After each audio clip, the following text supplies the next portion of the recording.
Hey, listeners, welcome to the show today, and I'm excited to welcome our guest. By the time he received his undergraduate degree in philosophy, he already started 3 companies. He was named by Fortune magazine as one of the world's 50 greatest leaders alongside of Bill Gates and Tim Cook. He was awarded Inc. magazine's 30 Under 30 entrepreneurs, and Forbes has identified him as one of the top 30 most impactful entrepreneurs. On top of that, the White House awarded him with the top 100 entrepreneurs in the U.S. Impact Award. Our guest today is a serial entrepreneur, Daniel Epstein, and he is the founder and CEO of Unreasonable Group. Unreasonable Group partners with multinational institutions and revered brands to align them with impactful growth stage entrepreneurs. Today, Unreasonable actively supports over 250 entrepreneurs who have raised more than $6.9 billion in financing, generated over $5.2 billion in revenue, and are impacting the lives of more than 730 million individuals across 180 countries. It is truly a global community of entrepreneurs that is shaping trillion-dollar industries and uplifting the lives of more than 720 million people. And he's on the podcast today. Daniel, welcome to the show, man. How are you? I'm great. Thanks for having me, Chris. And you read that bio, I don't believe a word of it. It's like, who are you talking about? But yeah, excited to be here to dive in with you. Yeah, I know the feeling, because when I read my own bio, I'm like, that doesn't sound like me, because I know me really well and all my vulnerabilities and insecurities. Yeah. And then somebody else reads that and they're like, yeah, that's totally you. That makes it. So, yeah. Yeah, what happened to chopping wood and likes mint tea? Yeah, no. We can throw that in there too. Cool. Is an avid wood chopper and yes. mint tea drinker. Yes. Yes, done. No, very grateful to be here though, Chris, and looking forward to diving in with you. Yeah, I'm glad to have you on the show. Well, first off, it's incredible what you've accomplished in your life, and I'm very impressed with it. And I have to ask, I don't know, how old are you?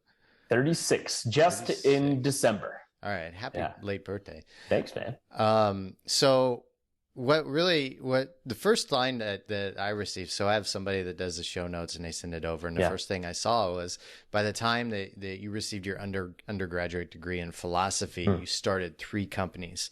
And I'm always fascinated with this, because we had Jeff Hoffman, Priceline. Priceline awesome. guy.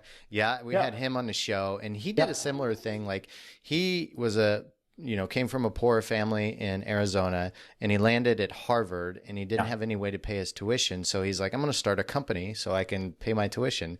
Yeah. And when I was in college, I was like, how can I get loans? Because all I can think about is partying and girls. And then I show up to class, from time to time. Yep. But like, when you were there, had you started a business before you even went to college, or did you land in college? Like, tell us that story. Yeah, I mean, nothing substantive.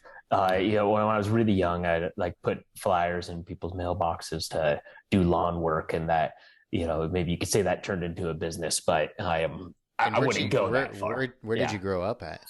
So I was born in Vancouver in Canada. Okay. Makes me a really proud Canadian. Yeah. And everybody thinks I'm a charlatan because I lived in Canada for 3 days. It was quick. Okay. Mom drove across the border, gave birth, came home. Their parents were Canadian, and so free healthcare, and they wanted me to be a dual citizen. Nice. And so grew up in the U.S. in a small town called Blaine, Washington. At that time, it was about 2,000 people. Maybe now it's closer to 4. It's in the very corner of the Pacific Northwest of Washington, on the border with Canada. And I grew up playing in the woods. We had maybe 5 acres of forest that went into a couple hundred. And that was where I sought refuge. I was just horsing around with my brothers and friends back there. I did. It actually is relevant to this story of, inspiring this entrepreneurial path. I had still one of my best friends, though he's now up in Norway. Guy, his name's Brendan Mulholland, and we both grew up in this small town. And in a lot of ways, Brendan and I were really similar. But I just think it's true. I just think he's better at everything, at least by objective measures. He had a double full ride to university, scholastic and athletic. He was varsity team. Now it's a small town, but of every sport that you could play when he was a freshman, and so on and so forth. And he's just brilliant. And he was so smart. He was the kind of person who you couldn't tell him what to do. And I think I was just, it wasn't that I was so intelligent. I was just more irreverent. Questioning things when we were younger. But we had both agreed that when we got older, we were either going to become what we thought of as pirates, or entrepreneurs. Yeah. And the rationale was really simple. Is just we just didn't get along with the status quo of what business as usual. And so the pirate life lived outside of the status quo. Basically just said, fuck it, right? I'm going to do my own thing. Yeah. And the entrepreneurial life was about trying to change the status quo, dedicating work towards that end. And what we meant by pirate was his dad was a commercial fisherman up in Alaska. Okay. So he'd fish salmon for 6 weeks out of the year, and you can make a living off of that. And I'd always thought that that's what I would be, and Brendan would be the entrepreneur because he's so smart. We had a role reversal. So he literally does that now. He captains his own boat up in Alaska about 6 weeks out of the year. The rest of the year, he doesn't work. He doesn't, need to kind of pay into that kind of common path of having a career. Right? He's got family up in Norway now, and he just lives life to its fullest and constantly learns new things. And I went the entrepreneurial path, and so I had that intention going into university, right? Either be an entrepreneur or live it kind of outside of the status quo. And what really compelled me into startups in a lot of ways was philosophy. I came to university studying math, finance, and economics because I figured if I'm going to do this entrepreneurial thing, I should have some of the tools. And I dropped all 3 degrees. And it was in my first semester. I had to take a Humanities 101 course. I ended up being philosophy, intro to philosophy, because it was in the same building as my dorm. So I could wake up at 10 a.m. and go to class in my pajamas. It was the only reason I picked it. Nice. And I remember, and it sounds like I'm romanticizing it, but it was true. I sat in the very first intro to philosophy class, and my eyes just got huge. I was, captivated almost with this sense of wonderment because I realized I was going to learn how to think instead of what to think. Yeah. And the other disciplines, although there is a how to think, with economics and so on and mathematics, but it's much more about what to think. And in philosophy, more importantly, I was going to learn how to question. And so I dove straight into it. The way I describe it is it was like hedonistic mind candy. I just loved it. And now, similar to you, the other thing that happened is I realized, because I loved philosophy so much, I didn't have to go to class that often. I could be autodidactic. Actually, I remember looking up that word when I was 18. Autodidactic means self-taught or self-learning. Yeah. And I remember when I was Googling it, I was like, oh my God, I'm doing the actual practice of the word. but it was just a deep curiosity in questioning everything that I loved. And so I could read and write on my own, didn't have to go to class that much. And that gave me ample free time to then say, okay, if I'm going to question everything, and I'm in this moment in time in university where there is this spaciousness where I can just experiment with what is it that I want to do or eventually become, whether that's inside or outside of that status quo. I figured I might as well. And so I got really excited about starting companies because now I had a lot of free time. And I would journal. I used to be really avid journaler, and I wrote out all these different business ideas. I wouldn't call them plans. And they were all, rubbish to me.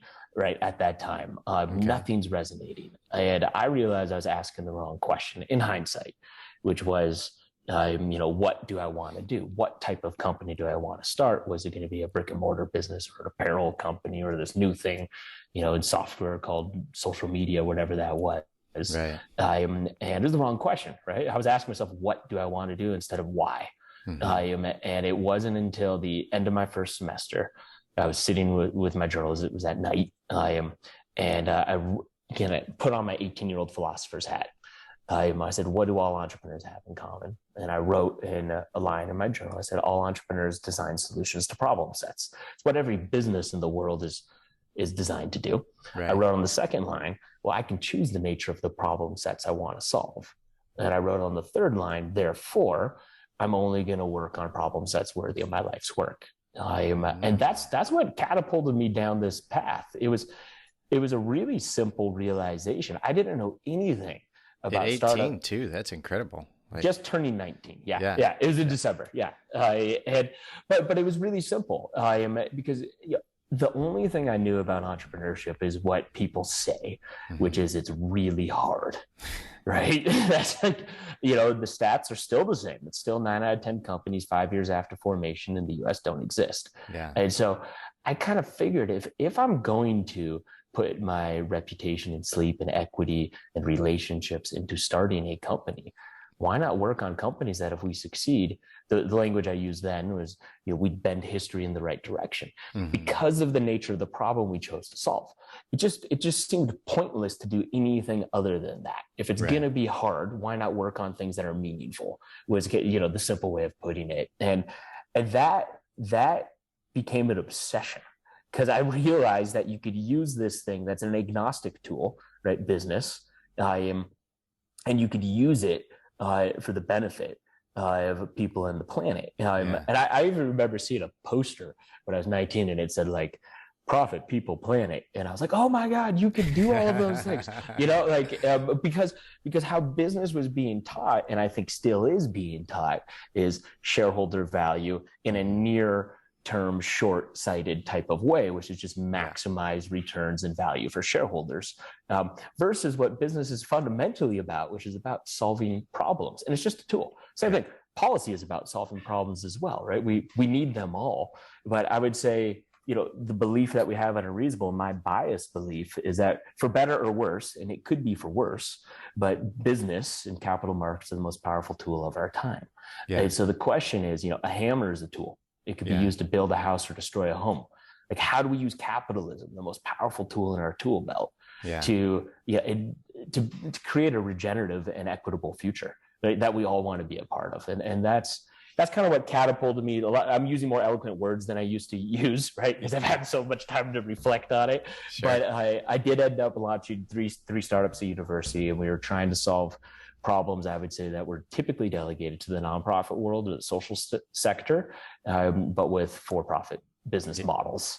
And that was the beginning of this journey that eventually led to Unreasonable. That's incredible. Listening to you, you sound like what came up for me is like a combination of philosopher and entrepreneur. So maybe that's a new term we should coin right now, philosopherneur. I love it because it sounds silly. You cannot take this shit too seriously. That's exactly. Awesome. I'm with you. Exactly. You can add a philosopherpreneur division to Unreasonable. It's great because one of the reasons I love being an entrepreneur and being around entrepreneurs is you think differently, and you think outside of the box. And most entrepreneurs are continually trying to expand their boxes or their paradigms, And it sounds like you were just a natural from the very beginning, when you started this, which was pretty amazing. So in between the time of university and in starting Unreasonable, did you start other companies too, or? Yeah. So the first company was honestly it was kind of by accident, if I'm honest. So the first one was I went to the University of Colorado in Boulder. I was an out-of-state student. The difference between out-of-state and in-state tuition is about $30,000 a year. Okay. So the only reason I came here is I knew I could get in-state tuition. But when I flown out by a program who was kind of trying to recruit me to come out here. I walked into the bursar's office.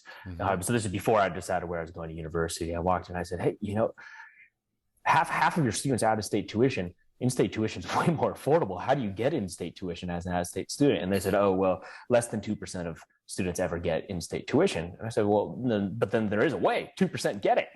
And so how do you do it? And they said, well, it's really hard and confusing, but here's the packet. And it was confusing. It wasn't that it was hard, but it was confusing. And it was intentionally confusing because the university, unfortunately, loses a lot of money if you pay in-state tuition versus out-of-state tuition. And there's not much public funding here for public universities. So I read through the packet though and realized all I needed to do was prove emancipation and domicile. Emancipation is financial independence from your not necessarily parents, but I just forgot what it's called. You're not guardians, but anyway, we'll call them parents. Yeah. So financial independence, and the domicile was intent to live in Colorado, which is really easy because I love Colorado. But that means register to vote here, get your driver's license, have your mailing address, file your taxes, so on. And a year later, I got in-state tuition. And it really wasn't that difficult. It was just confusing. And I remember sitting in the dorms with a couple of my friends, and we were celebrating because I'd got in-state tuition, let's drink some beer. And my 3 friends were out-of-state students, and they're all paying out-of-state tuition. And they were like, golly, I can't believe you got in-state. You know, you're so lucky, or you're so smart, or whatever that was. And I said, yo, like, it's not that hard. You just have to do emancipation to domicile. And they're like, no, it's just, you know, nobody ever gets it. And then I realized, hang on, this is a good idea. It's like, maybe, how about I help you get in-state tuition, and once you get it, you just pay me 10% of the delta of what you save. Don't pay me anything unless I get it from your friends. But I'm sure I can get it. And immediately that became a business. Wow. But it wouldn't have become a business unless I could find more meaning in it. Because I was like, it's great to save my friends a lot of money. That is a lot of meaning, especially when you're taking out loans and, you know, you become broke and you get tied into the system and all else other type of stuff. But I wanted to go bigger. And the realization was, you know, we could strive to make higher education more accessible and affordable. And that became a mission worth caring about. And so the company was called Tuition Specialists. And that's exactly what we did. It was, you know, I started with a couple friends. We were all like, I was 19, they were 19 and 20.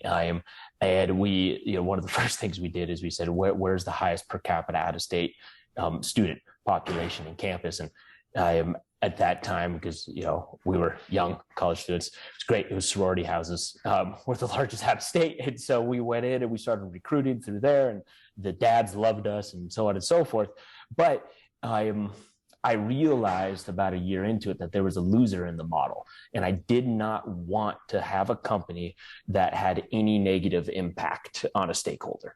That would, like, if you think about a tree, right, in the forest, everything benefits because it exists, and that's why it thrives. It's not sustainable; it's actually thrivable because everything benefits. And there was a loser; it was the university. Right. And so a year into running the company, I went back into the bursar's office, and I'm still a student, of course. And I sat down with the head of that office, and I said, look, this is what we're doing. And we're saving these students a lot of money and their families a lot of money, which is great. But it's hurting you, the university. And, you know, the guy at the time, I don't remember his name, but he looked at me and he's like, why are you telling me this? He's like, I'm excited for you. This is a great idea. Like, you don't need to tell me this. And I said, no, I'm not going to do it unless we find a way for it to benefit the university. I don't want this to be negative. And we thought about it, and, you know, be competitive kind of in any way. And what we realized is the University of Colorado struggled to bring in out-of-state talent and out-of-state diversity. And what I mean by that is, if you're really smart, you know, you're going to pay $30,000 to $40,000 a year, you're going to go to Stanford, right? Okay. And because it was so expensive, the University of Colorado did not go into inner city urban environments and recruit students, because they knew that the affordability just wasn't there. And so what happened is we became what would have been competitors with the university. We became partners with the university. We became a recruitment arm for them to get talent and diversity into the University of Colorado that could have normally got here. And we thrived like a tree, right? And so it was not just make higher education more affordable and accessible. It was actually partner with the institutions that should have been getting hurt by what we were doing, and actually become, you know, real partners and collaborators. And I think that, it taught me something that we really believe, we, the team and community at Unreasonable, which is, the business world, like, thank God I dropped out of business school, because all of the conversation there is, what is your competitive advantage, right? Everybody talks about it. And I don't even understand that question, if I'm candid. I think that the businesses of the 21st century that really thrive, they're not going to focus on competitive advantage, they're going to focus on collaborative advantage. And the way you get rich collaborations is you put everything on the table, you're vulnerable, you're authentic, and you say, hang on, is there an opportunity where 1 + 1 = 3 or 4 or 5? Instead of 1 + 1 = 1.5 or maybe 2 in the normal business sense if you're really lucky, right? Yeah. And I think that's the goal. And as entrepreneurs and leaders, I think it's also on us to constantly not just look at the positive of what we're doing, but to look at the negative externalities and say, is there a way, if I go in and I sit and I listen with whoever's being impacted in a negative way, or it could be the environment, it could be people, if I really listen to them and I really care, then I can probably solve for that as well. But I think that so much, even in the world that we operate in, social business or impactful companies, so much of it is just talking about the positive side. But if you really want to thrive, I think we need to also focus on those different elements that are potentially getting negatively impacted and turn them into collaborators by positively impacting them. And that was just my first real felt example of that. It was awesome. Yeah, if I could interject right here, I want to ask you about, kind of where you got that idea of creating a win-win-win situation for everybody, because I was taught that at a personal growth seminar when I was 26, and it really changed my perspective on how I look at things and how I operate. And I've, stayed true to that for a long time, but it's not always easy. And like, I'll give you an example. I used to run a company called the Entrepreneur House, which did business accelerators around the world. And when people would come and stay in the Entrepreneur House for a month, and we would set goals together and build business together and enjoy whatever city we were in. And I was doing one in Barcelona. And at the time, I would rent an apartment off of either a website or Airbnb. And then, technically, according to Spanish law, you weren't allowed to double lease it, right? To bring in more people and lease it again, which is what I was doing. Yeah. And then so I rented this apartment for 5 months. And then when the Entrepreneur House wasn't happening, I then re-rented it on Airbnb. I was like, oh, we can make extra cash here and just provide cash flow. So the company that rented it to me found out about it. And they said, you have to come in right now, because if not, we'll report you to the police, and it could be serious stuff. And I was shitting my pants, I'm like, oh my God, like, here I'm in Spain, I'd been in Spain quite a while at that time, but I was like, I don't know what's going to happen. So anyway, I kind of made a case, and I was like, I'm just going to be, as authentic as possible. So I went in, and the head of the real estate company had me in for a chat. And the assistant kind of treated me rude because of, he was the one that found it on Airbnb, and he was like, yeah, this guy's trying to rip us off or whatever, or get us in trouble. And so I went in, I had the conversation. I told him, here's the deal. I run this business called the Entrepreneur House. When it's not operating, I just wanted to kind of make some extra cash flow and, to pay the rent. And that's what I was doing. And he goes, I can get in like a lot of trouble if this comes back to me, and you can get in serious trouble as well. And I go, yeah, but I didn't think the risk was, I knew at the time, but I didn't think the risk was actually realistic, because Spain's a much different place than America. America would be very realistic, right? Because most people are just like, yeah, it's okay. Everything's under the table. And so he looked at my website, and I told him everything that I was doing, and he just loved the concept of what I was doing. Like, he loved the Entrepreneur House, and he's like, I'm an entrepreneur too. And I go, here's the deal. I think you came in here as my enemy, but I think we're going to leave as partners. And I've got some other apartments I want to rent, and I want to partner up with you and rent some other apartments to you and what you're doing with the Entrepreneur House. And I was like flabbergasted, I was like, oh my God. So like, you came in with this idea, you started a business, then realized there was somebody that wasn't benefiting, and immediately kind of shifted over to that. And how could we include everybody, even at the risk of maybe shutting your company down? I would have shut it down. I would have personally shut it down if there was if the entity losing in our model continued to lose. Right. I did not want to have a company where anybody was malaffected because of what I was putting into the world. Yeah. And so where did you get that mindset? Because you were like 19, right? 20 maybe? Yeah. Where did you pick that up at such a young age? Probably philosophy. Yeah. Probably. Yeah. I mean, I don't have a good answer. But I was so steeped in philosophy. I mean, and I got reminded a year ago by one of my friends and his colleague, Will Butler, on our team at Unreasonable. We were on a bike ride, and we would talk about philosophy and how it informs the decisions that we're making as a business and the policies that we have and so on. And he said, he's like, you read Wealth of Nations, Adam Smith, Wealth of Nations. People say godfather of modern capitalist market theory. I said, yeah, of course. He goes, did you read his first seminal thesis or treaty? And I had it, and I had forgotten that Adam Smith wrote two really seminal pieces. The one that everybody talks about is the Wealth of Nations, which laid the foundations for capitalism and market competition. The first one that he wrote, it's called The Theory on Moral Sentiments. Okay. And Wealth of Nations came out of a theory on moral sentiments. His system of capitalism that, like, philosophically he had arrived at was because he was trying to figure out how do you create the most morally just society possible. And what happened is business forgot that actually the intention of business was morality. And instead, we just thought it was to make money. And I think that's why we've gone so astray, which is why this tool that's so powerful can be so dangerous, right? But it can also, if we take it just back to its roots, like what I'm talking about, it's not my idea. It's actually like the very roots of what we think of capitalist theory, is that with Adam Smith, it started with morality. I'm just saying, like, let's bring it back to that, because it's also more fun. It's more rewarding. Life is better lived. Yeah. Right. And when you're renting out that apartment, right, you probably have a little bit of mild constant anxiety being like, ooh, am I going to get caught? Am I going to get caught? Am I going to get in trouble? Is this going to hurt this person?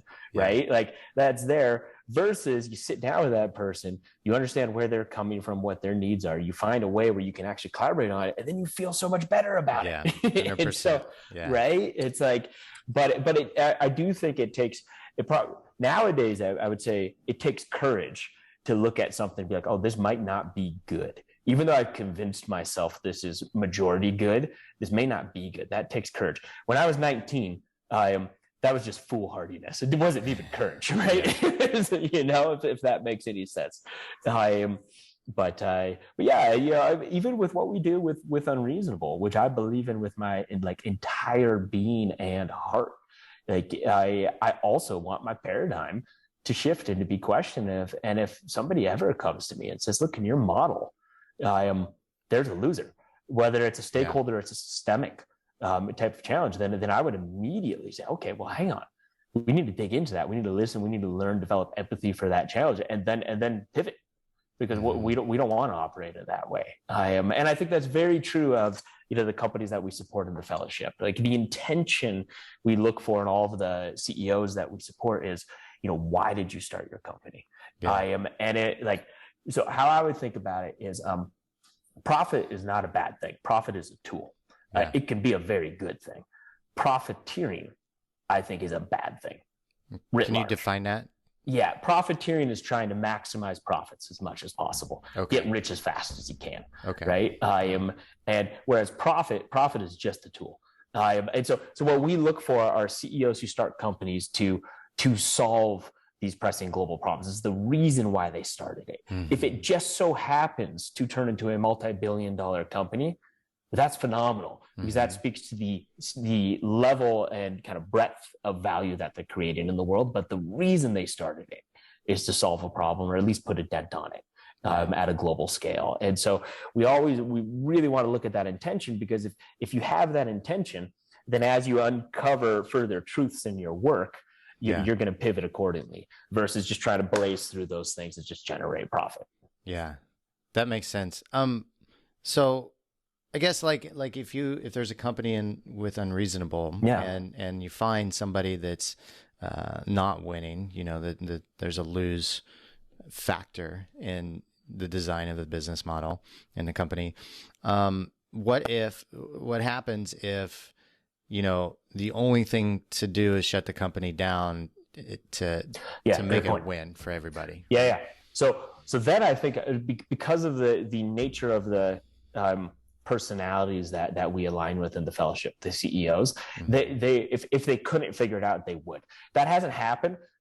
Largely because we're working with later stage companies that have already figured out a lot of that stuff, right? So we support growth stage companies. On average, they're 7 years into the life cycle of the company. They've raised or made about 50 million by the point in time when we induct them into the fellowship. And our whole thing is, okay, you're bringing clean drinking water to 2 million people. It is, financially profitable and sustainable, and it has, real efficacy. Right. In terms of the impact on the ground. Our question then is, how do we help you go from 2 million to 200 million people faster? Nice. And so because we are, we're cheating. You cannot apply to become a part of the Unreasonable Fellowship. We do a lot of primary research. We handpick, we privately invite. We then cover their costs for life, and we support them into perpetuity. But because we're coming in at a later stage in development, a lot of those challenges have typically been worked out. I will say we don't have our companies right now report on we could say unintended externalities, and that's something I really want us to be able to do. It's hard enough just to measure the efficacy of impact on the ground, whether that's carbon reduction or people impact or whatever that might be. But I think we need to systematize measurements around unintended negative consequences. So then we can also help the companies, work through solving those. But we don't yet do that. I think it's worth dissecting kind of the mentality or challenge around those entrepreneurs out there that might realize there's a lose in the factor in one of the factors of their company, and the resistance around it. So what comes to my mind is the education or the way they've been brought up as an entrepreneur, the thinking, profiteering, as you mentioned. Profit first, focus on that, continue to grow the company. The other thing is probably something not talked about as much is one, the hard work it takes in building a business and getting to the point when you're making decent money, and how hard it would be for a person to say, oh, there's one little thing over here losing. I've spent the past 10 years building this business. I'm just going to sweep that one under the rug. And of course, because I'm providing for a family now, I put my lifeblood into this. So what would you say to the entrepreneurs out there that are seeing that in their lives and their businesses? And even scarier than that, you're providing for your family. All of your employees are relying on you for providing for their families. Yeah, that's a lot of pressure too. Yeah. Let alone your partners or your clients or your customers who hopefully you're benefiting in a really significant way. So it's really easy to look at the positives and have those be justification for just masking whatever negative potential is there, right? It's really easy. It's what almost everybody does, and it makes sense why as humans we would do that, especially if you also put 10 years of your life into building this thing, right? You've invested not just money and time, but heart and soul, and relationships, right, and reputation in such a significant way. I fully acknowledge it's going to be really hard to do. I think you have to want to do it. And actually have to believe that you want to use business as an intentional tool to benefit as much as humanly possible. You have to really want to believe that. If you do, it's then really easy, because you go in and you can look at your system and be like, oh, this person might be losing, or this stakeholder might be affected, or the environment over here might be hurting, and then you just go in curious and you develop empathy for the challenge. And what's so great is if you successfully created a company over the last 10 years, you are probably creative as all sin. And so this is the the posture of an entrepreneur. Why I love entrepreneurs so much is we all have curiously warped perspectives on reality, right? Where most of the world sees a market failure, a great entrepreneur looks at the exact same thing and sees a market opportunity. So what I would challenge entrepreneurs who are like, oh, maybe I don't want to go in and investigate that negative, externality or negative consequence or impact that I'm having. Put your entrepreneurial hat on that made you so successful in the first place. Go in, listen, learn, develop empathy for the challenge, and then you will figure it out. Like if you have the will, you'll figure it out. And on the other side of that, you'll do so much better. Like if we just learn from the natural world, which has been here way longer than us, and if you just look at something like a tree, everything benefits because of its existence, right? It is a alchemist of anything that could be wasted and turns it into value for an entire ecosystem. If you can do that with your business, you will not just be sustainable, you will be thriving. And you will outperform the market in the long term, and you will create way more value, but also you'll sleep better, and your employees will sleep better, and their spouses are going to feel better about what they're doing, and their kids are going to feel better, you know? And so it's like, instead of separating things, it's like, how do we bring them into harmony? And it takes courage, but it took courage to be an entrepreneur in the first place. So I would just say, apply that same courage, to the challenge, and acknowledge it's going to be really uncomfortable. It's going to be really hard, because you will, if you go out and you talk to the people who you think you're negatively impacting and you genuinely ask them, they're going to tell you, and it's going to probably hurt like shit because you have convinced yourself that this is only good, right? But we can always make it better, right? But I think it just takes, it does take some courage to kind of look in the mirror. But it's doing the same thing I've always done. Turn a problem into an opportunity. I like that. Let's talk more about Unreasonable Group. Yeah. It's an amazing organization, and I was reading more about it and getting to know all the things that you've done with the community. Where did the idea come from? Actually, when did you start Unreasonable? Well, that was really the third company in university. Really became Unreasonable. It wasn't intended to be. So I had making higher education more affordable with tuition specialists. We had a company we called Sway Sports, which was trying to use ecotourism as a tool for international development and conservation around the world. It's a software platform for guides around the world. And when I was launching and running those two companies, I felt lonely. And this is the genesis of Unreasonable. Pure loneliness. It was very selfish in terms of starting Unreasonable. And I think you can resonate with this. Because I didn't know who to hang out with. I'd go to the nonprofit community because we cared about the same problems. Like, these are my people. Or the public sector. It's like, these are my people. And I realized, damn it, I'm a misfit. I'm aligned on the desire to solve problems, but I'm a misfit because I am a capitalist. And not, I would say, not in heart, but in mind. And what I mean by that is what we've been talking about, which is, I think profits are the most powerful tool and for innovation and ingenuity, and markets for scale. Unless you're going to go policy, which I had no interest in doing. And so I was a total misfit in that world for that reason. So I went to the private sector, which in Boulder, Colorado is mostly software and kind of tech startups. And it's a great community. And I was more of a misfit because I don't care about profit in and of itself. I see it as a tool to be levered to create change at scale. But it's not an end. It's just a means to an end, which is that change and that impact. And so I felt like a misfit between both these worlds. I used to journal about it all the time and talk about it all the time. And I realized I had a significant desire to seek refuge amongst fellow misfits. I was lonely. I wanted a community of entrepreneurs who spoke the same language and had the same posture towards entrepreneuring, which was, we were, I would say, foolhardy and hell-bent, or foolhardy enough to believe we could, quote unquote, change the world. And I really do put that in quotes, right? But have really significant measurable impact on society and the planet.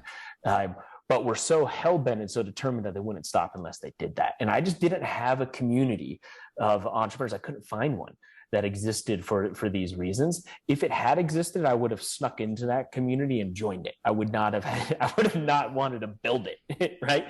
I had no interest in building it, but I had to.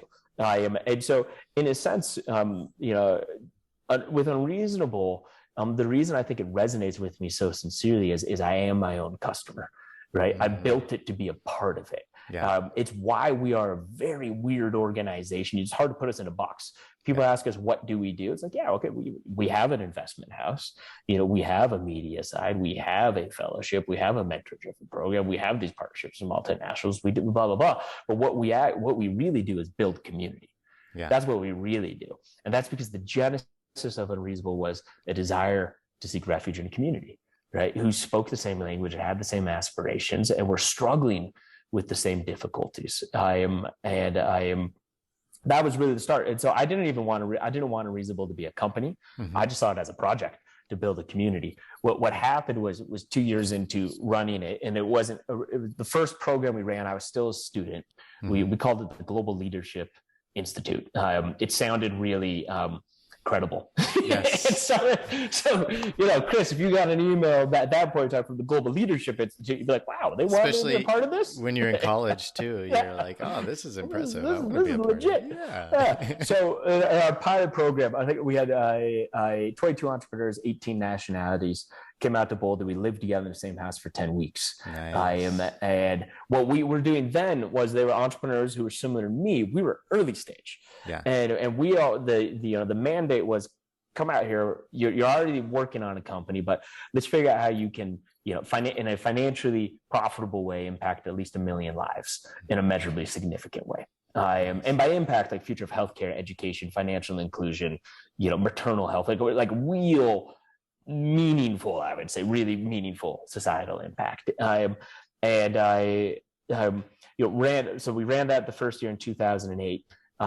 There's a whole failure story in there where basically someone I was running that with and ended up suing me, and the other person who I was running it with tried to sue. They didn't actually sue, but I was still in university. It was disheartening, kind of closed it down. And then I realized that actually this was just a monumental learning opportunity, and that we could do something more significant with this. That became Unreasonable Institute. And we ran our first program in 2010. Similar, I think we had 18 different nationalities. We lived together, same thing, house, 10 weeks. Wow. And 2 years into running the Unreasonable Institute, I actually had the intention of not running it. I was like, I'm going to found it. I want it to exist, but it felt too removed from impact. It was too meta. Like, I didn't want to be an organization that helped entrepreneurs on the front lines. I wanted to be an entrepreneur on the front lines who got help, if that makes sense, right? Yeah. Because I was running other companies at the same time. And, I can understand that for sure. Right? Yeah. And it took me a while to swallow my ego. 2 years into running Unreasonable Institute, I realized I got addicted to leverage, not in the financial sense, but in the impact sense, right? I could start, let's say I got really lucky. It was really successful on maybe 2 companies that I founded in my entrepreneurial career. Well, maybe I would impact 10, 20 million lives in a measurably significant way. Or we could strive to be the most effective organization in the world at helping those who already have the solutions on the ground, on the front lines. And I just realized that in doing so, we could impact billions of lives in a measurably significant way. And so it took me a while to swallow my pride. And stop everything else I was doing and just focus on Unreasonable. And that's when I got addicted, is what I would say, and like completely obsessed. And the irony of the whole thing is I likely would not qualify for our fellowship. I would not get in to the community that I built because I wanted to be a part of it at this stage, because the caliber of individuals and companies that we work with it's mind-blowing. It feels like science fiction, but it's nonfiction. What these different companies are doing around the world, and so it's kind of the greatest privilege imaginable. To be able to support the deeply courageous and damned important work of the companies that are in the fellowship. Yeah, I love that, and I can relate too, because I've created events and a community too where the members of the community far outpace and my knowledge as an entrepreneur and experience and success as an entrepreneur too.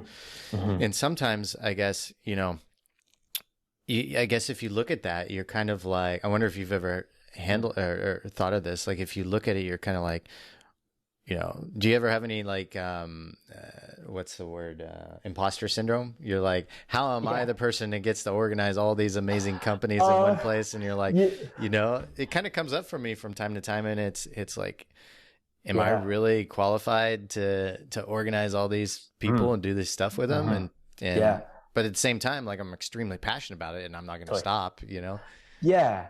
It's so interesting. I never had imposter syndrome when it came to bringing together the community, because it just felt so needed in the world. And especially at the stage that we work at with these growth stage companies, there's such a dearth of support for the companies and the markets that we operate within. There's a lot of financial support. There's a lot of investment. A lot of the companies are significantly oversubscribed and raising capital.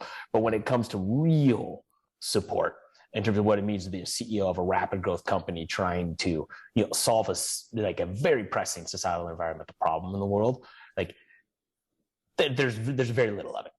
And so for me, I didn't have it there. I would say where I've struggled with imposter syndrome, because I have and still do, is I am just questioning, like, are we getting it all right or not? And it's when I struggle with imposter syndrome is like your introduction, like top, I get this email from Fortune. They're like, you're one of the 50 greatest leaders on the planet.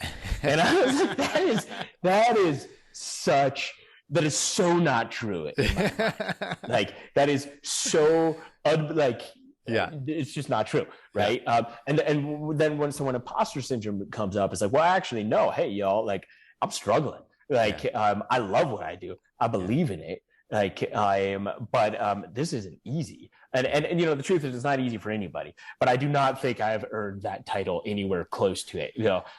Maybe I'll spend the rest of my life trying to earn it. And the only way I'm going to eventually get there is because of the greatness of the entrepreneurs that we actually support. It has nothing to do with myself and the team, right, that we have. I think I used to get on stage and say entrepreneurship is the answer to every problem. And I started to feel like an imposter because I was like, is that true? Like, is that really true? And I don't think that's really true. Yeah. I think that capitalism is the tail that wags the dog, for better or worse. And I would potentially say for worse, right? Like, policy is dictated by the markets, and by private sector interests. It just is, right? And so if it is that powerful, then how do we use that for good? That's really kind of the push. But when I go back and I like read some of the stuff I wrote, I just realized that I wasn't nuanced enough about it. And and when you say business is the answer, and it's like entrepreneurship will solve every problem, like, we're forgetting about the noble work of the social sector. We're forgetting about the actual power of government and democracy and policy. And this gets back to the whole thing. It's like, it's not competitive. Like, it needs to be collaborative. It needs to be like pathologically collaborative, to misuse a word. But I think the only thing we should be competitive on is not which framework is ideal and so on. It's the only thing we should be competitive about is the problem itself. Right? We need to compete against the climate crisis. Right. And if we don't win this competition, we're toast. Right? Yeah. I mean, I'm in Boulder. 1,000 houses just burned, not in the mountains, like in the suburbs last week, right? Because it's been the driest. It's been the driest season on history, on record. It's nuts. The first actual snow here was 3 days ago.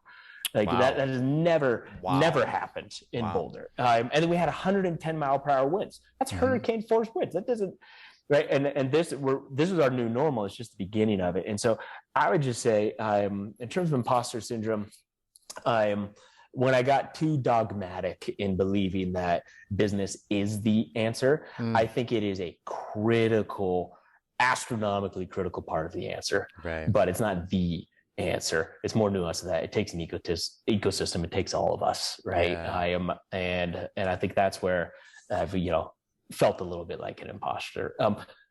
Maybe I'll add one more thing, Chris, just to be just more vulnerable with it too. Is there's this whole fake it till you make it type of mentality, especially I think kind of white male out of Silicon Valley type of mentality of entrepreneurship, which took over the world, right? Which took over the world. And that was this fake it till you make it type of thing. And I remember I gave a talk at something called the Do Lectures, which is an amazing, really intimate gathering. And I gave a talk about what we were doing at Unreasonable. And I never rewatch my talks. I don't listen to the podcast. I find myself boring in a way. But I rewatched this talk because a friend watched it and said, "Hey, I don't know if everything you said is accurate." And I went back and I rewatched the talk, and I realized that I was inflating reality, right? I was stretching the truth. Because I had so much clarity around how I convinced myself. I knew where we were going. It was so clear to me that it was almost real, right? But I was telling a lie, right? By saying we've done this. No, we haven't done this. We hopefully will do this in 5 months, right? I think so many entrepreneurs are guilty of that, and it's an unfortunate byproduct kind of the culture of entrepreneuring, because I think that you can have you can have confidence and humility at the same time. Yeah. And I think that it's really easy to conflate confidence and arrogance, but arrogance is just a masquerade for insecurity, right? Like the real goal is like confidence and conviction in like the why around what you're doing and the belief that you can do it. Then the humility to admit we may not have all the answers and we haven't done it yet. Yeah. Right. But here's why we believe we can finally get there. And I think that's where I struggled a lot. And it took my now fiance, who lived with me, who also saw what I was saying, to be like, hang on, like, what are you doing that for? Yeah. And I was like, oh my God, it's an insecurity. Yeah. Like, that's why I'm puffing my chest up. Yeah. It's total insecurity. And I just need to get more comfortable with humility. I think humility is one of the greatest assets of leaders anywhere. Great parents, kind of the whole thing. But it took a while for me to lean into that. Yeah, it does. And I think maybe that's worth dissecting as well. But I wanted to point one thing out is the fault in the mindset that a person thinks their way is the only way and there's no other ways, which again leads into a bit of arrogance, and then is surrounded by the insecurity of being wrong. Exactly. And yeah, then well put. Yeah, and then the fight to, like, if they work on that mission or that idea for so many years, then the resistance to accept that they're wrong years down, realizing their life's work was incorrect in some way, which is challenging. So. And I love how you were addressing this, because you're being really vulnerable about your own challenges going through this, because we all go through this. We don't want to be, especially if you're doing a presentation in front of a bunch of people, you don't want to look dumb, and you want to look like you know what you're talking about, but also you don't want to state incorrect facts, because that can come back to haunt you 100% at the same time. So maybe some ways the listeners or people that are see that in their own lives, how they can check into it, and realize that, I'm kind of going in the wrong direction, because I'm focusing on my own ideas that I believe are the correct ideas and the way to do this thing. But also, am I accepting raw feedback of people telling them I'm wrong? 100%. Yeah. So I think this kind of gets back to that other thing, is like you have to want to grow in that direction. And the best way I've done it is I've given people permission. So especially my teammates, I say, hey, y'all, if you ever feel like I'm being hyperbolic about what I'm saying, like especially factually hyperbolic, you call me out. Like, not only do I give you permission, I see it as your job, because I struggle with this. I have a problem with it. This is me kind of going back maybe 5 years or so. I've actually, because I've asked for so much help on it, now I'm probably a little bit like militant about it sometimes. I am maybe too hard.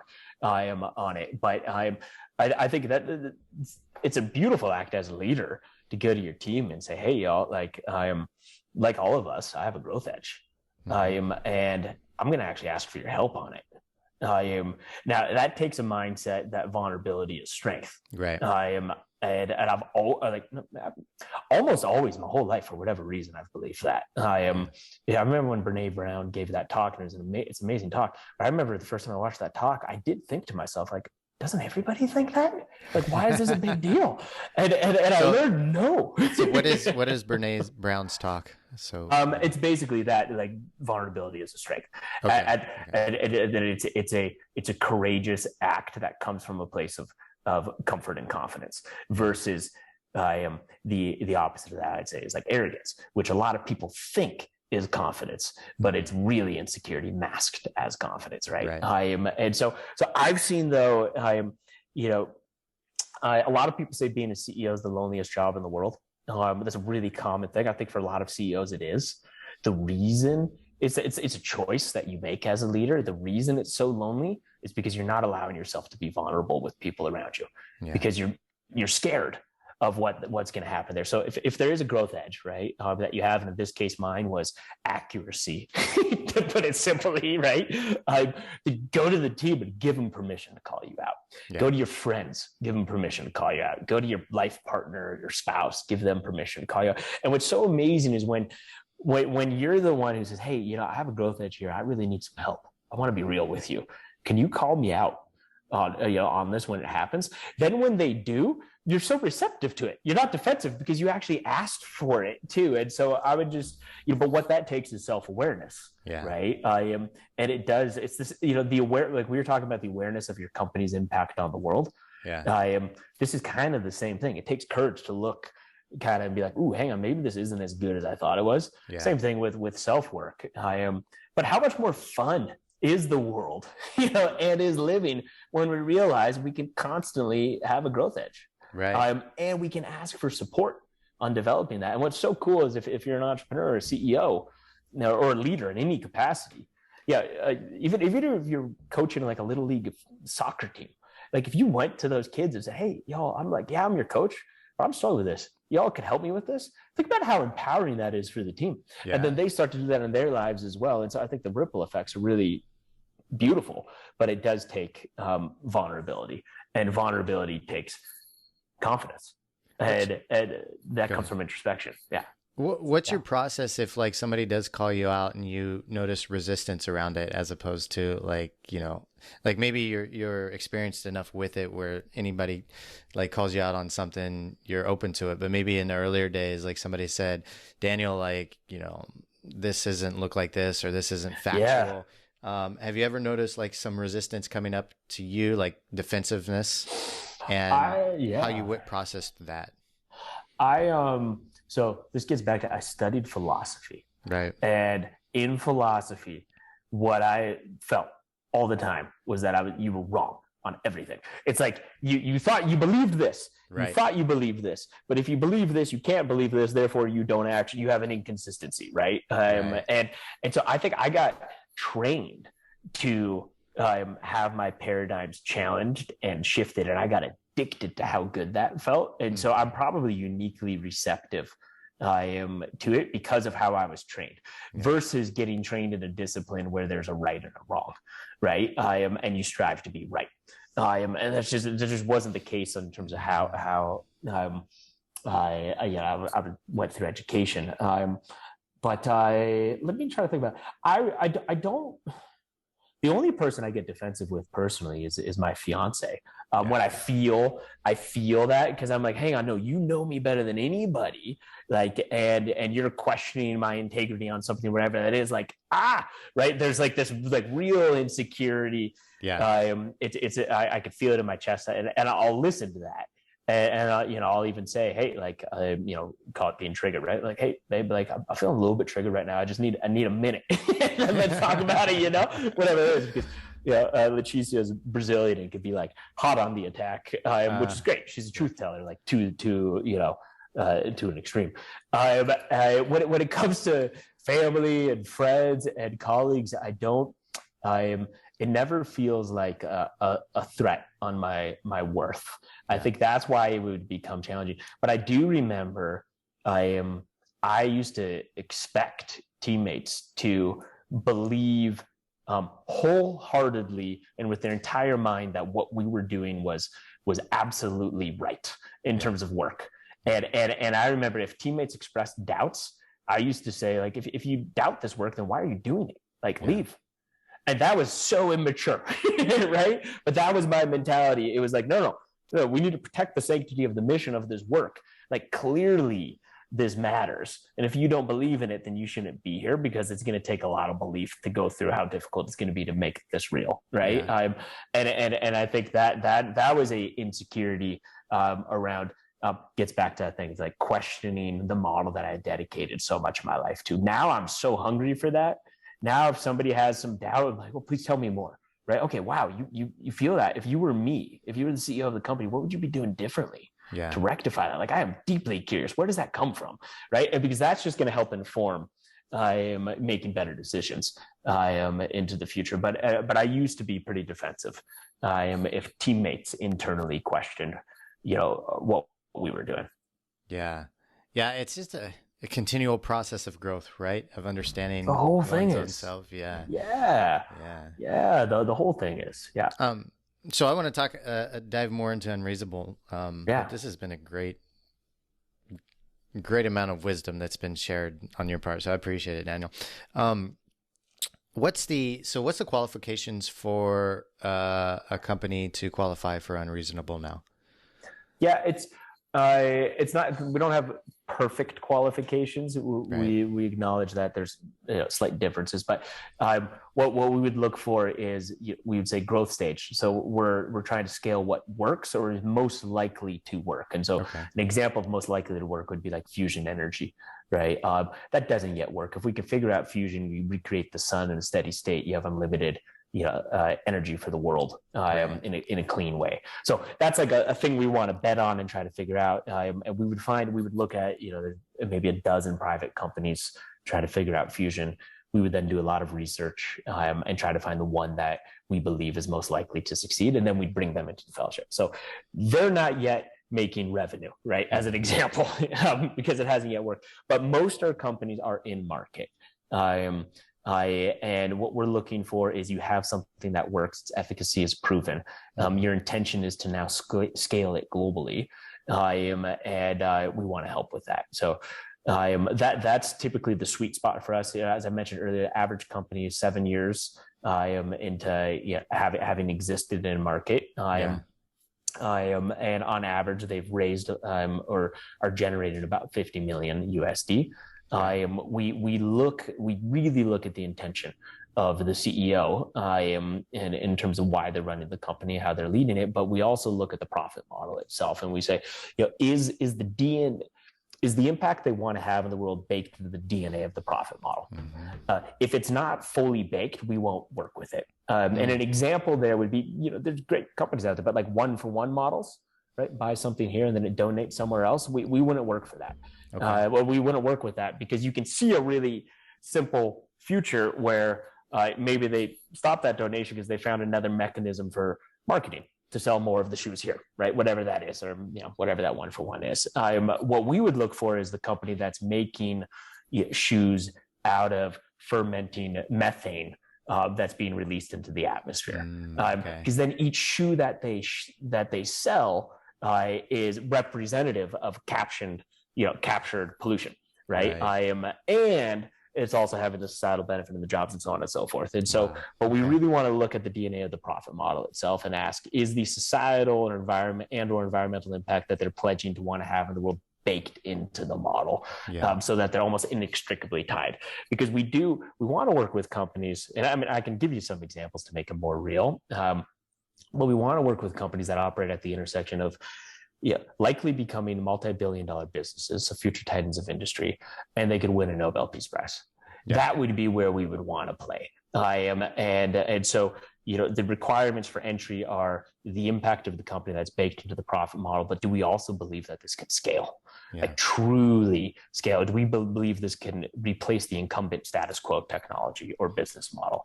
And if the answer is yes on that, then we'll look across energy and the environment, biodiversity, healthcare, education, zero waste supply chains, closed loop manufacturing, future of medicine, whatever that might be. But if the answer is yes, we think that this can win a Nobel Prize and reach the scale of billions of dollars of value, which means more importantly impacting ideally billions of lives, then we want to work with them.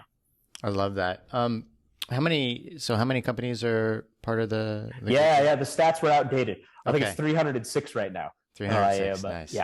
Yeah. So I think like a lot of entrepreneurs out there like the idea of building a community of entrepreneurs, right? The implementation is much different, right? It's you started it when you were 22 or in college still, and then you spent 15 years or something like that continuing to build it.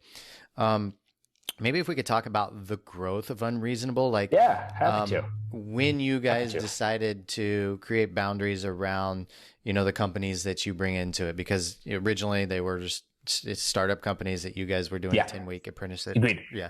Yeah. So if we can go through that process a bit.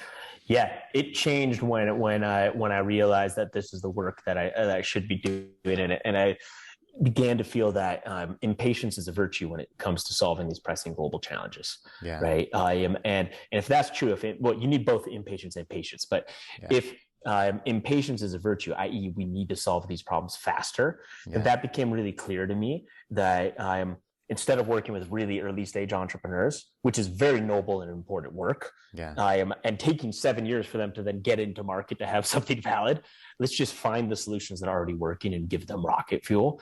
That was the driving transformation. It was, how do we have more impact faster? One of the CEOs in the fellowship, her name is Jennifer Holgram, and amazing company called Lonzatech, multi-billion-dollar company. They ferment pollution, methane, carbon monoxide, carbon dioxide. They turn it into ethanol, which can be made into sneakers, which they are doing right now. It can be made into jet fuel. United Airlines just flew their first commercial airliner in history, powered 100% on recycled carbon. Wow. 100% recycled pollution was the jet fuel. That's cool. Made by Lonzatech. So I remember talking to Jennifer and being like, if this really realizes its potential, each steel mill or oil refinery that she partners with, it's the equivalent of taking 90,000 cars off the road every year. And she's doing this now around the world, right? And these are huge industrial scale projects. Yeah. And I said, Jennifer, if we can just do this faster, like, this is serious in terms of impact on climate. And she looked at me and said, she goes, the technology is there, but winning slowly is the same thing as losing. Like, we need to move fast when it comes to being competitive on the climate crisis, right? And that was that mentality. She said it better than I say it, but that's what drove Unreasonable to go towards growth stage companies to say, let's find the most effective solutions and scale what's working, because we need to do this faster and we need to do this, yesterday. Is the feeling. And so that was probably 2012. Is when I began to feel like, hey, we need to move into growth stage companies that can create billions of dollars in market value, because that speaks to the level of scale that they're operating at. And in 2013, ran the first program that was focused on working with companies that were established and helping them scale cross-continentally. So realize that if you had a mobile healthcare application in Nigeria, and maybe you're bringing healthcare access in a form to, let's say, 10 million Nigerians. Well, that mobile app is likely very applicable to other markets across the global South, but there's no precedent for scaling. Right? It's hard enough to scale an app out of Silicon Valley globally. Now imagine doing that as a Nigerian entrepreneur based in the Nigerian market when there is no precedent and there is no financing for that. And so that in 2013 we ran, we called it Unreasonable at Sea. This was an experiment. And we had. You did this with Jeff Hoffman? Yes. That's exactly now right. I'm putting all the pieces of when you mentioned his name, I was like, oh, Jeff, Jeff's a dear friend. We ran Unreasonable at Sea. We had 11 technology companies, and we were trying to help them scale, cross-continentally scale their impact into new markets. And what we believed is that when it comes to building companies, we have belief that empathy builds empires. Okay. What I mean by that is you have to have deep empathy for the customers that you're serving and the problems that they're facing. And so the only way to build real empathy is to actually go into market and sit with those people. Right. And listen, not just with your ears, but with your whole self. Yeah. Right. So that was the first program that we ran, where we were looking at more growth stage companies, trying to help them scale internationally. And I just realized that that's when I got addicted, that we could have so much of a profound impact by doing really simple work. I have a friend a couple of years ago. I was trying to explain Unreasonable, which is always hard to do. And she said, what you do reminds me of that quote, that those who can't do teach. And I rebutted, and I said, well, no, actually, those who can't do or teach do what we do. And, because it's like we have two jobs, right? Be masterful conveners, find the most promising solutions on the planet to the world's hardest problems, and bring them together in community with other individuals who can help scale those efforts. So that's our first job, is to convene. The second one is to create conditions where you have these that's uncommon, productive collisions between people and ideas that would not have happened had you had not convened them and created those conditions. But that's all we do, right? It is humble and privileged work. But if we do it well, the amount of impact it can have on the world is really profound. Yeah. And so that was why we switched to growth stage, was just realizing it was so much more leveraged and expedited in terms of the helping play a role in leading to the market shifts that we need to see. How long ago was that when you made the shift into growth stage? It was 2013 was the first program. Okay. So that was Unreasonable at Sea. That was an experiment. Mm-hmm. And then out of that, we launched, in partnership with Nike, we launched the Girl Effect Accelerator. That was looking at growth stage market-based solutions that would benefit adolescent girls living on less than $3 a day. The belief behind that is called the Girl Effect. And it's a belief that if you're going to have a chance in hell at putting a dent on poverty, you need to focus on adolescent girls. And so that was then the first program that we ran, and we were really grateful that Nike had the creative courage to align with something called Unreasonable around like business solutions to benefit girls living in absolute poverty. Sounded insane. The impact that's come out of that is really beautiful, and then that led to our new model in essence. Yeah. Another question I have, because we're running out of time, unfortunately, because I could talk for another hour and a half with you. I want your stories, Chris, but yeah, we can jam. Is like, so if you're building a community, I think a lot of people struggle with making it profitable, and super hard. Yeah, sometimes it's really challenging. Sometimes like people, super hard. And I've even noticed this, have insecurities around charging their friends money, you 100%. Know, and especially if you have a high ticket or you want to take part of a person's business. Totally. Like there was a mindset that I grew up with, and I think a lot of people still have this, is you just help out a friend if a friend needs help, right? Absolutely. And you don't take money from them or want to kick back from them or anything like, and so. Yeah. When building, because you started out, you were lonely. You wanted to surround yourself with other like-minded people. I've done the exact same thing, right? Yeah. That's why people join these organizations and want to be a part of them. But then the entrepreneur and capitalist mindset says, well, everybody's got to make money, and for an organization to continue, it needs to make profit and growth, right? So maybe we could talk about how Unreasonable makes money, and then kind of your growth through that from in the very first days, like when you started this in college. Was this a free thing, or were you charging people to come and do the 10-week program with you, or how that worked?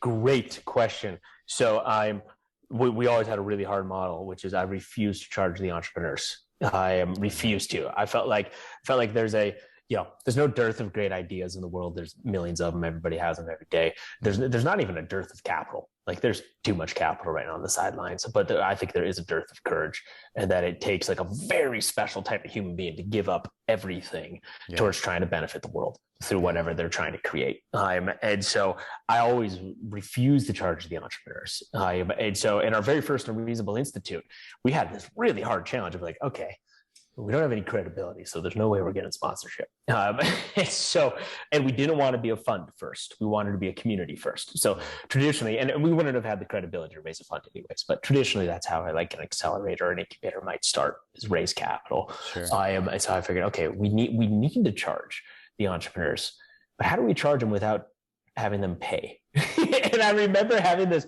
Teju Ravi-Lochad was one of the guys on the founding team, one of my best friends, that we were staying up all night. We snuck into the engineering school because we could use the classrooms 24/7, and we're like whiteboarding, like, okay, charge them, but they can't pay. How the heck do you do that? This was in 2010, and realized, oh, what about this new thing called crowdfunding? And I went out. Perry Chen then wasn't like a good friend, but was a friend, and we met in New York. He's the founder of Kickstarter. He was just starting Kickstarter, and I was like, I have the same idea, but we're going to actually crowdfund the quote unquote tuition to get into the program. And the thing we loved about that was actually that was going to be the final test. Because we were working with earlier stage companies, we said, well, this will actually put your entrepreneurial mettle to the test. Can you crowdfund, the costs of being able to come into this program? So we had about 1,000 applications for the first Unreasonable Institute. We narrowed that down to the top 50. We then said the first 25 of you to raise the costs of attending this program, which I think was like $8,000 or so, you'll get into the Unreasonable Institute. Immediately we realized there was a huge issue with that model. We called it the rich uncle problem, which is you have a, literally you have a Liberian former child soldier competing against, a Silicon Valley entrepreneur. Mm-hmm. Well, one of them can just have their uncle put $8,000 into the platform. Right. And so we were like, no, that doesn't work. That's not even close to representative of their entrepreneurial ability, right? It's representative of privilege. And so we said, okay, in the very first week, we're going to slow it down. The most any individual can give to you is $10. And in the second week, it's going to be $20. The third week is going to be $50. And the fourth week is going to be $100. And so what ended up happening is to get into the program, you had to actually raise money from like 1,000 people for a lot of these entrepreneurs, or sorry, not 1,000, at least a couple hundred. I think on average, it was about 200 people backed the entrepreneurs, each who came in. Now, what was so cool is now we were able to charge them without them paying for it, but it was actually even way more of a benefit. Now they had a couple hundred people saying, I believe in you. Yeah. Like, go figure it out. Yeah. Right. And so that was our first model. And we built one of the first crowdfunding platforms, and it was horribly stressful because I don't know how to code. Neither did our team. And so that thing crashed like 5 times, and we thought we were going to get sued and blah, blah, blah, blah, blah. But it worked. It worked somehow. But then we switched models when we went to growth stage company. We realized that was not a good use of the time of the entrepreneur because, different types of valuable assets. One is money, and certainly one is time. And in terms of a very expensive commodity, especially if you're at a growth stage as an entrepreneur. And so we realized not only can we not charge these entrepreneurs, but we can't put up like a competition. They shouldn't be applying for this. We should be privately inviting them, and then we should cover all their costs, and we'll never charge them anything. Yeah. I.e., no equity, no rights, no guarantees, no warranties, no tuition, nothing. That was a harder model. Then it was like, how the hell do we do that?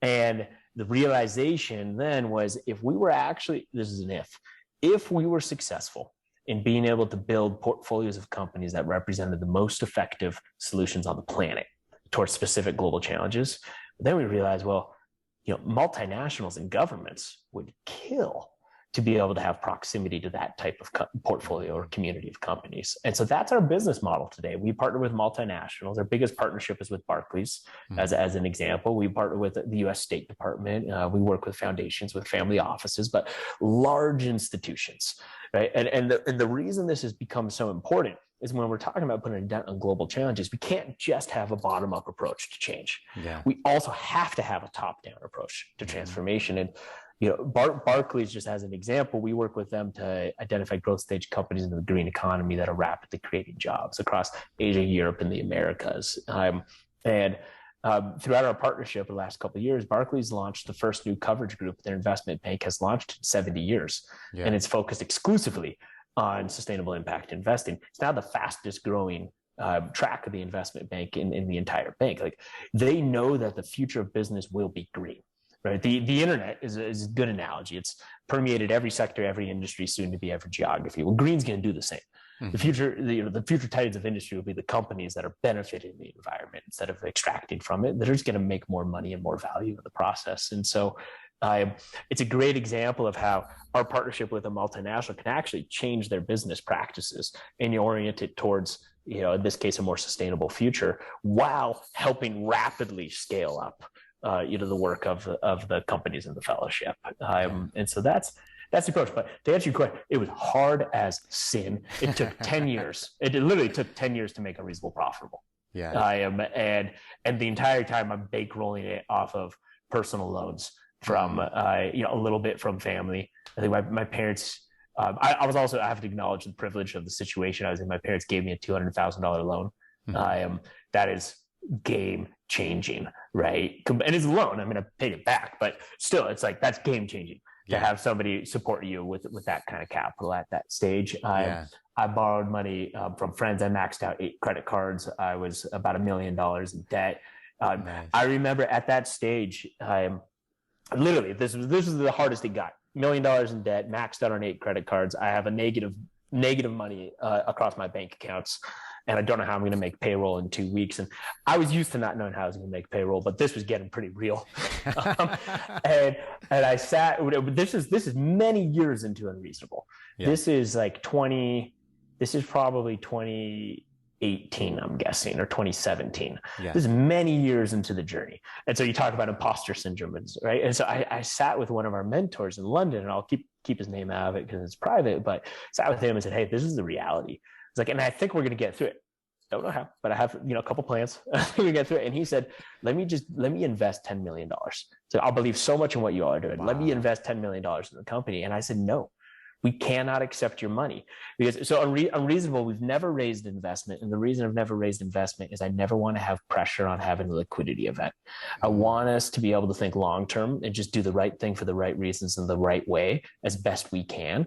And financing puts new pressures, understandably, on a company. Right. And I remember how shockingly easy it was to say no to that, even when I really needed it. And luckily we got through it, and it was a partnership with Pearson came into play, and then a partnership with Barclays came into play. And so I had reasonable confidence that those were going to come through, but no guarantees. But it was, but it's hard. It's hard to make community building into a business. And I think it's just any company where you're trying to grow off of revenue, and where your product is a service, that's going to take a long time. Yeah. And so I think, folks who are considering it's just you got to believe in it, and you have to love it. Yeah. To see it through. I agree. I think a good recommendation for a lot of entrepreneurs out there is to start something that you could see yourself doing for the next 10 years, right? Absolutely. Because it's too easy to focus on the short term, just try this little thing, totally maybe a trend at the time and burn out. But real quick, I want to check your time because we're close to the top of the hour. Are you okay if we go over a bit? I can go over 5. Okay. Let's wrap up then. Yeah. I want to say thank you so much for coming on the show and sharing all your wisdom with us. I appreciate your mindset and your philosophy and your entrepreneurship. Yeah. I love that term. But it's been so good to hear about your vulnerable side of yourself as an entrepreneur, getting into massive debt and the challenges around that, and building a community and taking years to focus on that, but also being really, really, really focused on making sure everything you get involved in is a win-win-win-win-win all around. And I think that's key going forward with the entrepreneurship and the coming years, because we're slowly burning out that mindset of people have to lose for you to win, and slowly gaining the mindset of everybody can win at the same time. But like you said, it's not happening fast enough. We want it to. So and we just constantly have to question it, because even ourselves, right? I'm sure there are still places in our model that we could be optimizing to have more people benefit. I just guarantee it, right? And that's the thing, is that growth mindset, constant questioning, is what really bears fruit, I think, in the long term. Yeah, 100%, man. Yeah, well, that's all I've got, man. Thank you so much for coming on the show. That was phenomenal. Any final words of wisdom you'd like to share? We didn't talk about anything I thought we were going to talk about, so that was fun. Because normally it's we'll get into investment and the models and all that stuff. Yeah. And it was. I would just say I appreciate you creating the space to hold a really authentic conversation, to go into more nuanced stuff that's less easy to punch with a headline kind of thing. So I appreciate it very much, and anybody who listened this long, appreciate you. You can always get in touch with us. It is just unreasonablegroup.com, and there's a contact form there, and that we look at all of that, and that goes to the right people in the organization. So we're always hiring, we're always growing, we're always looking for more mentors. We work with a couple hundred investors right now, 1,000 different funds, a bunch of partners. And so we believe in the collaborative advantage. I just say, if anybody wants to, find ways to partner, we'd love to explore that. Yeah. I love that, man. I'd love to keep going, but we can't. But I know. Daniel, thank you so much for coming on the show. Thank you for Yeah. sharing all your tips and tricks and wisdom with us. We really appreciate it. We're going to wrap up. Listeners, thank you guys for tuning in once again, and we'll see you on the next episode. Goodbye, everybody.